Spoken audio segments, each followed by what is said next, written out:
வாழ்வோம் வாழ்விப்போம். மாதா பிதா குருன்னு சொல்கிற பொழுது தாய் ஈந்து புறந்தருவாள். அது தாயினுடைய கடன் முடிஞ்சு போச்சு. தந்தை சொல் மிக்கதோர் மந்திரம் இல்லை. தாயில் சிறந்த கோயிலும் இல்லை, தந்தை சொல் மிக்க மந்திரம் இல்லை. அப்ப மந்திரம் வழிமுறை நடைமுறைகளை நமக்கு சொல்பவர், வாழ்க்கையில உங்களை ஒரு ஆளாக்குபவர் அவர் தந்தை. குரு என்பவர் உங்களை உங்களுக்கு உணர்த்துபவர்.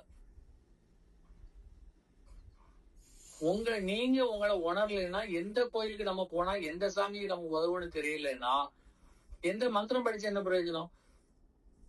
ஒருவர் உங்களுக்கு ஒரு 10 மந்திரம் சொல்றாரு, உங்களுக்கு சம்பந்தம் இல்லாத மந்திரமா இருக்கும். அதை சொல்ல சொல்ல வாழ்க்கையில சிக்கலும் கஷ்டமும் பிரச்சனையும் வந்துகிட்டே இருக்கும். ஆனா நமக்கு தெரியாது. அதே தான் சொல்லிட்டு இருக்கோம் சாகுறது வரை. உங்க மந்திரத்தை சொல்லியே இருக்க மாட்டேங்க. அதே போல எந்த கோயிலுக்கு போகணும், எங்க நம்ம உதவணும்னு தெரியாமல பண்ணிட்டு இருப்போம். அப்ப நீங்க லைஃப் லாங் அதை கடைபிடிச்சாலும் உங்களுக்கு யூஸ் கிடையாது. யோசிச்சு பாருங்க.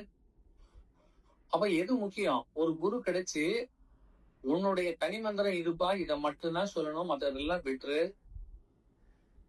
நீ என்ன பண்ணணும்? உன்னுடைய குரு யார், எங்க இருக்கிறார்? உனக்குள்ள இருக்கிறார், வெளியே இல்ல. ஏன்னா இது உன்னுடைய உயிர் சம்பந்தப்பட்ட விஷயம். அது வெளியில தெரியாது. யோசிச்சு பாருங்க. உடம்பு சம்பந்தப்பட்டதெல்லாம் வெளியில தெரியுது. அந்த உடம்பையே நம்ம கீழே போட்டுட்டு தான் போறோம். உயிர் சம்பந்தப்பட்டது வெளியில தெரியல, அதை கண்டுக்காம தேடி போயிட்டே இருக்கும் இறந்த பிறகு கூட. அப்ப எது புனிதமானது எது புண்ணியமானதுன்னா மறைந்திருப்பதுதான். நீங்க ரொம்ப சீப்பஸ்ட் தான் வெளியில வரும்.